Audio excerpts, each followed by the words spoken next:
वाल्मीकि समाज के लोग बिल्कुल ईमानदारी से मोदी जी के 400 पार के संकल्प में बढ़ चढ़कर भाग ले रहे हैं। मनोहर लाल जी देश में नंबर 1 की जीत हासिल करेंगे और उसमें बहुत सारे लोगों का और विशेषकर शेड्यूल्ड कास्ट की जातियों का, जिनमें वाल्मीकि समाज के लोग बहुत बहुसंख्या में, वो पूरी ताकत से काम करेंगे। सरसा से देवीलाल जाए तो वहाँ का विकास हो गया, हिसार से भजनलाल आए तो हिसार का विकास हो गया, बंसीलाल आए भिवानी से वहाँ का हो गया, और अंत में भूपेंद्र सिंह हुड्डा है तो रोहतक चमक गया।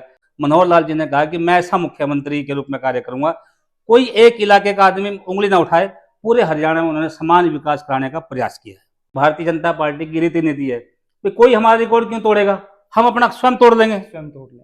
तो मनोहर लाल जी संजय भाटिया जी के रिकॉर्ड को तोड़ते हुए 2 कदम आगे बढ़ेंगे। आप सभी को नमस्कार। हमारा सांसद मनोहर लाल, और इस अभियान के अंतर्गत आता है 50 डे चैलेंज। 50 डे चैलेंज के आज 27वें दिन हम आए हैं एक ऐसी शख्सियत के पास जो अनुसूचित जाति समाज से संबंध रखते हैं, और इन्होंने अनुसूचित जाति समाज के साथ साथ अन्य समाज के साथ मिलकर भी भारतीय जनता पार्टी को मजबूती देने का काम किया है। आज हमारे बीच में विशेष रूप से हमारे विशेष मेहमान हैं श्रीमान रघुमल भट्ट जी, जो एक बहुत लंबे समय से राजनीति के क्षेत्र में लोगों की सेवाएं कर रहे हैं, लोगों को अपना फुल समय ये राजनीति में देते हैं। और रघुमल भट्ट जी ने लोकसभा का चुनाव भी पहले लड़ा हुआ है। राजनीति के ये बहुत धुरंधर खिलाड़ी के रूप में माने जाते हैं। आप भारतीय जनता पार्टी में प्रदेश उपाध्यक्ष भी रहे हैं अनुसूचित जाति मोर्चा में, और अभी जो हमारे देश के यशस्वी प्रधानमंत्री नरेंद्र मोदी जी का जो विकसित भारत का संकल्प का एक सपना है, विकसित भारत विकसित हरियाणा के आप प्रमुख भी हैं।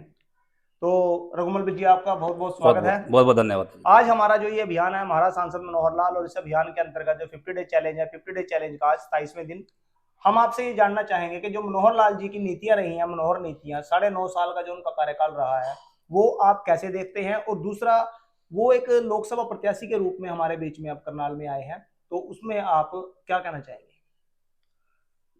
देखिए, मनोहर लाल जी का जो 9.5 वर्ष का कार्यकाल है, बहुत ही उम्दा, बहुत बेहतरीन, और जो उन्होंने नारा दिया हरियाणा एक हरियाणवी एक, जिसमें उन्होंने पूरे हरियाणा को, जो संतों की भाषा है, एक आंख से पूरे हरियाणा को देखा है, कहीं कोई कोताही बरतने की कोशिश नहीं की।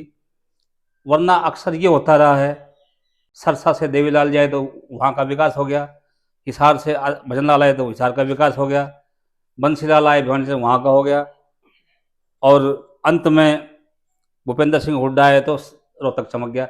ऐसा उनके ऊपर कोई आरोप नहीं है मनोहर लाल जी के ऊपर।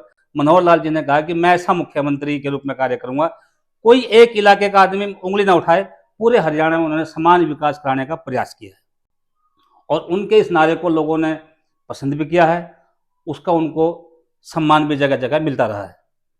दूसरा, आपने कहा है कि किस तरह से लोगों ने उसको पसंद किया है। एक उन्होंने अलग काम किया बहुत बढ़िया, जो परिवार पहचान पत्र बना के जिन लोगों को कोई पूछता नहीं था, उन लोगों की इनकम सर्टिफाइड करा के गवर्नमेंट के द्वारा आज वो लोग सम्मान की ज़िंदगी जी रहे हैं। मैं इसलिए शब्द इस्तेमाल कर रहा हूँ क्योंकि जहाँ मैं रहता हूँ, इस गली में 10 से 12 घर ऐसे हैं जो बेचारे बहुत परेशान थे, उनको स्वास्थ्य की सेवाओं का लाभ नहीं मिल रहा था। आज वो जहाँ मैं रह रहा हूँ, वहाँ कम से कम 10-12 लोगों को ऐसा लाभ मिला, उनको स्वास्थ्य सेवा में उनको 1 रुपया खर्च करना नहीं पड़ा। उसके लिए मनोहर लाल के लोग मुरीद हैं। आयुष्मान जो योजना, वो उसी परिवार पहचान पत्र के एंगल से बनी उनकी। जी। तो भट्ट साहब, एक चीज बताइए, आप मनोहर लाल जी ने जो योजनाएं हरियाणा में दी हैं, उनमें अधिकतर योजनाएं केंद्र सरकार से वो आई हुई है, लेकिन मनोहर जी ने उन योजनाओं में प्लस करने का काम किया है। जैसे हम इसकी बात करें, आयुष्मान योजना की बात करें, उन्होंने चिरायु उसमें जोड़ दिया। बिल्कुल बिल्कुल। तो इस तरह की बहुत सारी ऐसी योजनाएं हैं जो मनोहर जी ने हरियाणा को दी हैं, और वो सीधा सीधा लाभ उनको, आम लोगों को उनका लाभ मिला है। अभी जैसे गरीबी रेखा की जो एक सीमा है, वो केंद्र सरकार की तरफ से 1,20,000 रुपए की आई थी, और मनोहर जी ने उसको बढ़ाकर 1,80,000 कर दिया। तो ऐसी बहुत सारी योजनाएं जो हरियाणा को मनोहर जी ने दी हैं, और अब वो केंद्र में जा रहे हैं। लोगों का ये मानना है कि मनोहर जी नरेंद्र मोदी कैबिनेट में मंत्री जरूर बनेंगे। स्वाभाविक तौर पे पक्का पक्का तो बोले। यहाँ अब आप उनके चुनाव में कैसे देखते हैं, अभी मनोहर को ही क्यों एक सांसद के रूप में चुना जाए? नहीं देखिए, मुख्यमंत्री का कार्यभार उनसे लेकर किसी और साथी को, जी नायब साहनी जी को दिया गया। वो भी हमारे बहुत बढ़िया आदरणीय साथी हैं, बहुत मेहनती हैं, सांसद रहे हैं कुरुक्षेत्र से। लेकिन मनोहर लाल जी को केंद्र में इसलिए ले जाया जा रहा है, मनोहर लाल जी ने जितनी योजनाएं हरियाणा को दी, जी मुझे याद है जब राम मंदिर का शिलान्यास हो रहा था, उस दिन मोदी जी ने अपने भाषण में कहा कि कई सारी ऐसी योजनाएं हैं जो हमें मनोहर लाल जी से सीख के पूरे देश में कहना पड़ता है कि तुम भी लागू करो। तो इसलिए मुझे लगता है कि मनोहर लाल जी अगर करनाल से जीत के जाएंगे तो भारत सरकार में ये तो स्वाभाविक है उनको बहुत बड़ा मंत्रालय मिलेगा। जी मैं तो खैर क्या कहूँ, लेकिन मुझे उम्मीद है कि वो राजनाथ के लेवल के का मंत्रालय उनके पास रहेगा। इतना बड़ा उनका कद है पार्टी में। इसलिए लोगों को चाहिए कि ये मौका नहीं गंवाना चाहिए। मनोहर लाल जी के चुनाव में बढ़ चढ़ कर रात दिन मेहनत करके उनको समर्थन करना चाहिए। हाँ, ये जरूर है कि परिवार में 10 लोग हैं, कभी कभी एक दो नाराज हो जाता है, वो देर सवेर मन जाता है कुछ नहीं। अच्छा, लोगों ने एक बात और कही है, लोकसभा करनाल के लोगों ने, कि सांसद संजय भाटिया जी यहाँ से दूसरे नंबर की जीत पर रहे थे, पूरे देश में उनकी दूसरे नंबर की जीत रही थी। अब लोग ही ये बात कह रहे हैं कि मनोहर लाल जी जो है वो सांसद संजय भाटिया जी का रिकॉर्ड तोड़ेंगे, और वो रिकॉर्ड भी अपनी पार्टी का, अपना ही पार्टी का कैंडिडेट रिकॉर्ड तोड़ेगा। नहीं देखो, ये मुझे कल परसों एक साथी आए थे, मैंने उनको कहा है जी कि भारतीय जनता पार्टी किसी को अपना रिकॉर्ड तोड़ने नहीं देती है। ये भारतीय जनता पार्टी की रीति नीति है कि कोई हमारा रिकॉर्ड क्यों तोड़ेगा, हम अपना स्वयं तोड़ लेंगे। स्वयं तोड़ लेंगे। तो मनोहर लाल जी संजय भाटिया जी के रिकॉर्ड को तोड़ते हुए 2 कदम आगे बढ़ेंगे। लेकिन मुझे उसमें थोड़ा सा कहते हुए कई बार मैंने उनको हंसी मजाक में कहा भी है कि ये संजय जी, जब लोग आपको कहते हैं कि आप नंबर 2 की जीत आपकी, तो वो नंबर 2 की थोड़ी सी अटपटे लगती थी। जी इसलिए वो नंबर 1 पे आने के लिए पूरी ताकत से हम तन मन धन रात दिन लगे हुए हैं। मनोहर लाल जी देश में नंबर 1 की जीत हासिल करेंगे, और उसमें बहुत सारे लोगों का, और विशेषकर शेड्यूल कास्ट की जातियों का, जिनमें वाल्मीकि समाज के लोग बहुत बहुसंख्या में, वो पूरी ताकत से काम करेंगे। क्योंकि मनोहर लाल जी ने एक बड़ा काम कर दिया और वो थोड़ा सा कर नहीं पाए, कुछ मजबूरियां हो जाती हैं। अगर वो जो उन्होंने शिक्षा में हमें आरक्षण दिया है, और उस आरक्षण की बदौलत पहली दफा विश्व के इतिहास में 28 बच्चे अकेले अकेले वाल्मीकि समाज के पीएचडी में एडमिशन हुआ है। मुझे लगता है मनोहर लाल, बाबा साहेब अम्बेडकर ने जो हमें आरक्षण दिया, उनके हम आभारी हैं, उनका ऋण हम कभी नहीं उतार पाएंगे। लेकिन मनोहर लाल जी भी वाल्मीकि और डीएससी समाज के छोटे अम्बेडकर हैं। तो भट्ट साहब, आपने बाबा साहब भीमराव अम्बेडकर जी का जिक्र किया और मनोहर लाल जी की तुलना भी उनसे की। तुलना इसलिए की क्योंकि एक वंचित समाज को मनोहर लाल जी ने ऊपर उठाने के लिए, उनको भी मुख्य धारा में जोड़ने के लिए जो शिक्षा में उनको एक आरक्षण दिया।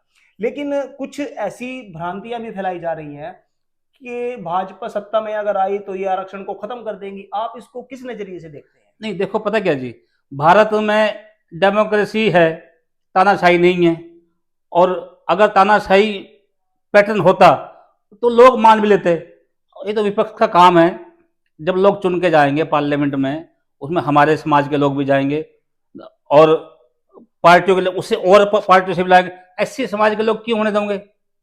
संविधान में चेंज हो ही नहीं सकता, क्योंकि संविधान की धारा के साथ छेड़छाड़ हुई। और 2 अप्रैल 18 का दिन पूरे विश्व को याद है। एक काल पे पूरा भारत बंद कभी नहीं हुआ, लेकिन 2 अप्रैल का ऐतिहासिक दिन है, जिस दिन चिड़िया भी पंख नहीं हिला पा रही थी। केवल शेड्यूल कास्ट के लोग सड़कों पे दिखाई दे रहे थे।